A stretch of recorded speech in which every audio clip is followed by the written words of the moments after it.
धर्मांतरण गिरोह के सरगना जलालुद्दीन उर्फ झंगूर के भतीजे सबरोज के मकान पर बुलडोजर एक्शन हुआ है। झंगूर के भतीजे की संपत्तियों की जांच के दौरान राजस्व विभाग की टीम ने पाया कि सबरोज ने बलरामपुर में सरकारी जमीन पर अवैध निर्माण कर रखा है। 300 स्क्वायर फीट पर बने इस मकान में 4 कमरे हैं, जिनमें सबरोज और उसका परिवार रहता है। सबरोज के अवैध निर्माण को हटाने के लिए प्रशासन की ओर से कई नोटिस दिए गए, जिसकी मियाद खत्म हो गई है और इसीलिए झंगूर के बाद अब भतीजे के मकान पर बुलडोजर वाली कार्रवाई हुई। आपको बता दें, सबरोज धर्मांतरण मामले में दर्ज एफआईआर में 5वें नंबर का आरोपी है।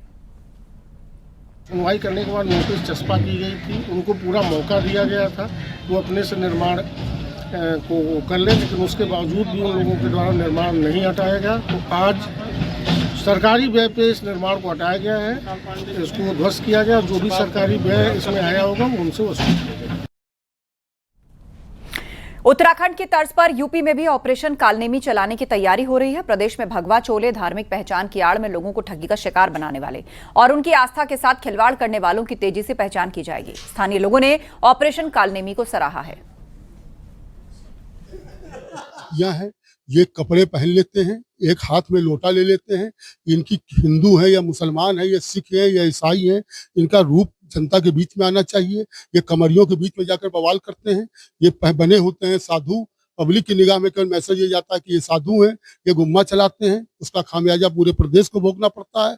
पूरे प्रदेश में सरकार की छवि खराब होती है। इसलिए जो भी किया जा रहा अच्छा किया जा रहा है। चोला के रूप में वो करके और वहां गलत उपदेश देके या गलत काम करके उसको कलंकित करते हैं। ऐसे कालनेमियों की, ऐसे बहुरूपियों की पहचान करनी अति आवश्यक है। बिल्कुल इनकी बातों से कालनेम में ऑपरेशन चल रहा बिल्कुल सही है, क्योंकि रावण ने भी रूप बदल के माता सीता का हरण किया था। उसका परिणाम ये हुआ था कि उसको अपने मौत के घाट पर उतार गया। जो लोग ये अपना भेष बदल के जो कर रहे हैं, सरकार इनके पर बिल्कुल सही जा रही है। इनकी जांच होनी चाहिए, इनकी कार्रवाई होनी चाहिए।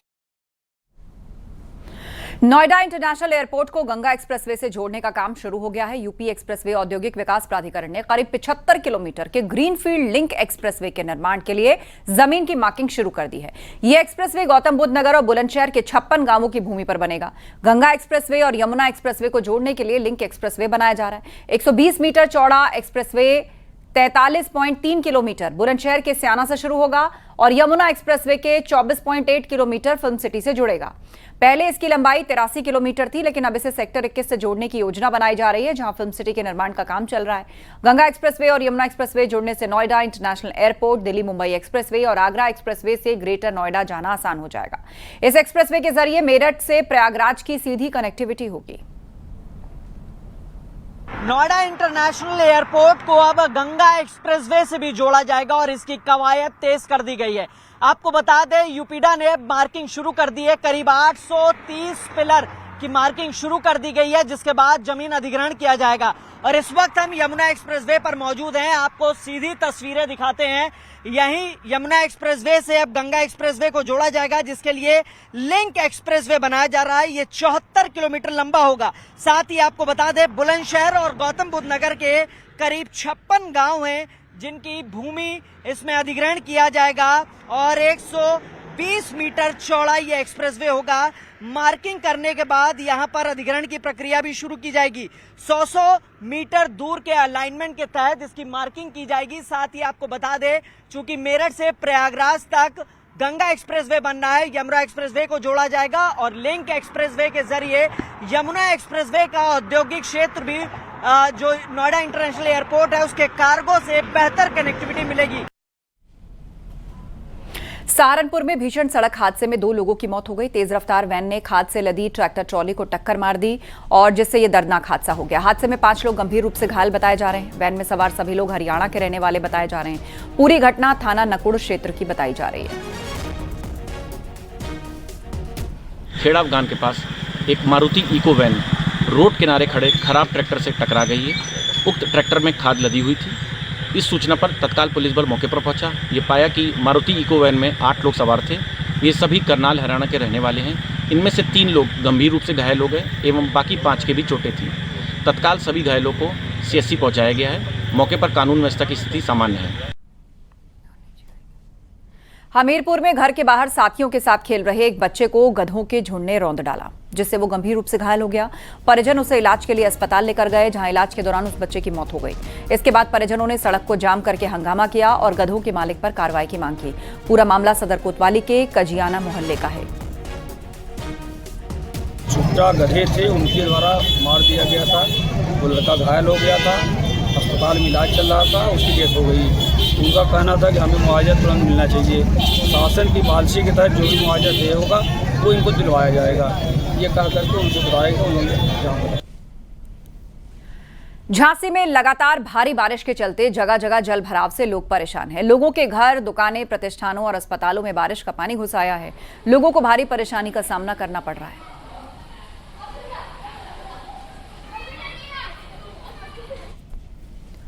चंदौली में मुख्य नहर का तटबंध टूटा। गोधना गांव के पास टूटा नहर का तटबंध टूटने से खेत पूरी तरह जलमग्न।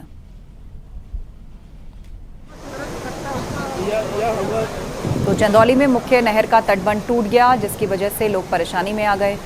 मिट्टी का कटान बड़े पैमाने पर हुआ। गोधना गांव के पास नहर का तटबंध टूट गया है और जिसकी वजह से खेत पूरी तरह से जलमग्न हो गए हैं। लोगों का बड़ा नुकसान हुआ है। किस तरीके से ये लोग मजबूरी से अपने खेतों की तरफ देख रहे हैं, जहां नजर जाती है पानी ही पानी है। गोधना गांव के पास नहर का तटबंध टूटने से उनके खेत जलमग्न हो गए हैं। खतरा घरों पर भी है। लगातार पानी पड़ने से घरों की नींव भी कमजोर हो जाती है।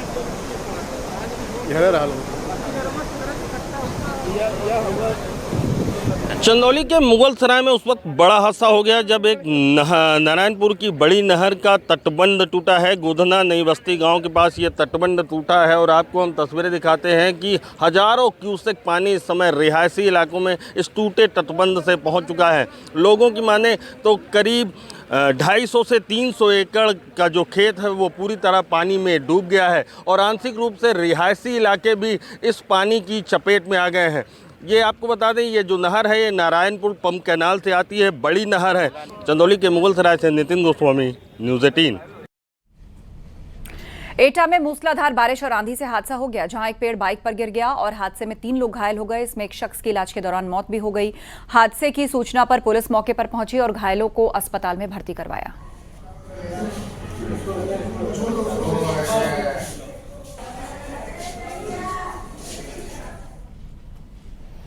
खबर जालौन से है, जहां बेतवा नदी में डूबी 9 साल की मासूम का शव 20 घंटे बाद बरामद हुआ। घटनास्थल से तकरीबन 1 किलोमीटर की दूरी पर नदी में ही चट्टान के बीच शव फंसा मिला। 2 दिन पहले अपने पिता के साथ बेतवा नदी में दोनों की बहनें नहाने गई थीं। मृतका आटा थाना क्षेत्र के दादरी गांव की रहने वाली है। बुंदेलखंड में जोरदार बारिश हो रही है, उसके बाद बेतवा नदी उफान पर है।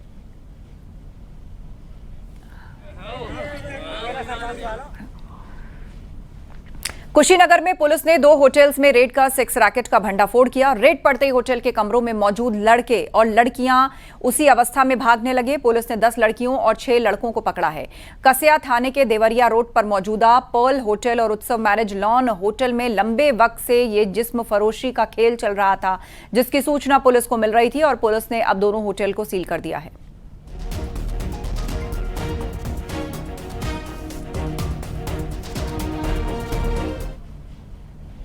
हमीरपुर में 6ठी क्लास की छात्रा का बाइक सवार बदमाशों ने अपहरण करने की कोशिश की। बाइक सवार बदमाश साधु के भेस में थे। छात्रा के चिल्लाने पर बदमाश मौके से फरार हो गए। छात्रा घर से स्कूल के लिए निकली थी। दिन दहाड़े बीच बाजार छात्रा का अपहरण करने की कोशिश की गई। घटना सुमेरपुर थाना कस्बे की है। पुलिस घटना की जांच में जुटी है। आरोपियों की तलाश में घटनास्थल के आसपास लगे सीसीटीवी कैमरों की फुटेज खंगाली जा रही है।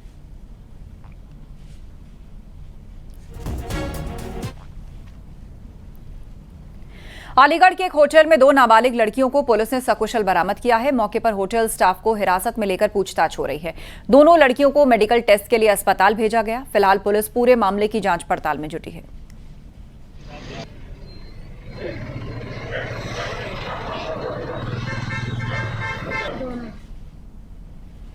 मथुरा के वृंदावन में पुलिस ने एक फर्जी डीएसपी को वर्दी पहनकर लोगों को डराते धमकाते गिरफ्तार किया है। आरोपी का नाम सिद्धार्थ चक्रवर्ती है, जो पहले भी पश्चिम बंगाल में ऐसे ही फर्जीवाड़े को पकड़ा जा चुका है। 5 जुलाई को आरोपी सिद्धार्थ मथुरा पहुंचा और घूम घूमकर वसूली के लिए जगह चिन्हित कर रहा था। आरोपी के पास से सीबीआई का एक फर्जी आईडी और वर्दी भी मिली है। ये सूचना मिली थी जिस पर पुलिस कार्य कर रही थी कि एक व्यक्ति शराब की ठेकों के आसपास और जो शराब का सेवन कर रहे व्यक्तियों को डरा धमकाकर उनसे पैसे वसूलता है। तो इस पर पुलिस ने कार्य किया और इसको कल आज गिरफ्तार किया गया है और इसको मुकदमा भी पंजीकृत किया जा रहा है कि सरकारी वर्दी का धारण करना, दुरुपयोग करना और राष्ट्रीय चिन्हों का दुरुपयोग करने के संबंध में मुकदमा लिखकर इसको न्यायालय भेजा जाए। जानकारी मिली पूर्व में भी एक बार ये CBI के अधिकारी बन के जेल जाते ये इसका क्रिमिनल हिस्ट्री देखी जा रही है और ये प्रकाश में आया है कि इसके पास वेस्ट बंगाल में एक मुकदमा पंजीकृत है। ओडिशा से राजस्थान में गांजा तस्करी का पर्दाफाश हुआ। सादाबाद और मुरसाम थाना पुलिस की संयुक्त टीम ने नगला बाबू आरओ प्लांट के पास छापा मारकर 3 तस्करों को गिरफ्तार किया। इनके कब्जे से 1 क्विंटल 5 किलोग्राम अवैध गांजा और एक स्कॉर्पियो कार बरामद की है। जब्त गांजे की अनुमानित कीमत करीब 11 लाख रुपए बताई जा रही है। एसपी के निर्देश पर चलाए जा रहे अभियान के तहत पुलिस को बड़ी सफलता मिली। गिरफ्तार तस्करों ने पूछताछ में बताया कि वो ओडिशा से गांजा सस्ते दामों पर खरीदते हैं और उसे राजस्थान समेत अन्य राज्यों में ऊंचे दामों पर बेचा जाता है। इससे वो भारी मुनाफा कमाते थे। पुलिस इस नेटवर्क की कड़ियों को खंगालने में लगी है। क्या सर? मैं तो इनको खुद को पकड़वाने भाग रहा था सर। अच्छा। एटा में जलेसर पुलिस ने बड़ी कार्रवाई करते हुए 17 लोगों के खिलाफ मुकदमा दर्ज किया है। दिन दहाड़े 2 गुटों के मारपीट मामले में कार्रवाई की है। मारपीट के दौरान जमकर फायरिंग हुई है। पुलिस ने मौके से कारतूस के खोखे 4 बाइक जब्त किए हैं। पुलिस आरोपियों को पकड़ने के लिए लगातार दबिश दे रही है।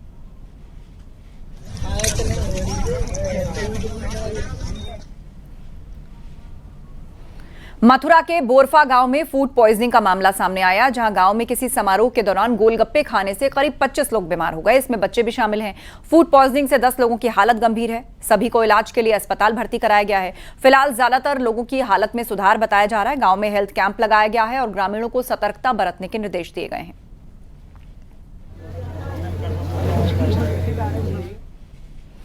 कानपुर पुलिस ने धमकी देने के आरोपी को गिरफ्तार किया है। वो खुद को मुख्यमंत्री का पीआरओ बताकर सीएचसी की मेडिकल सुपरिंटेंडेंट को धमकी दे रहा था और आरोपी दिवाकर दत्त ने डॉक्टर को नौकरी से हटवाने और उसे उठवा लेने की धमकी भी दी थी। वो फतेहपुर का रहने वाला है। पुलिस ने शिकायत के आधार पर जांच शुरू की। सर्विलांस की मदद से आरोपी को गिरफ्तार किया।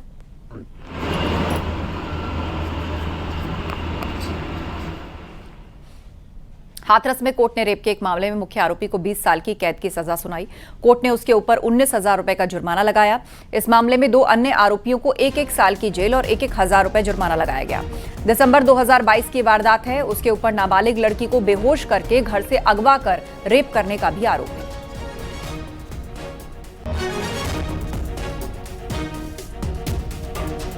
मिर्जापुर में एक इंस्पेक्टर का दुकानदार के साथ बदसलूकी का वीडियो वायरल हो रहा है। दरअसल दुकानदार ने इंस्पेक्टर ने चश्मे का फ्रेम ठीक करवा लिया था, लेकिन जब पैसे देने की बारी आई तो इंस्पेक्टर साहब भड़क उठे।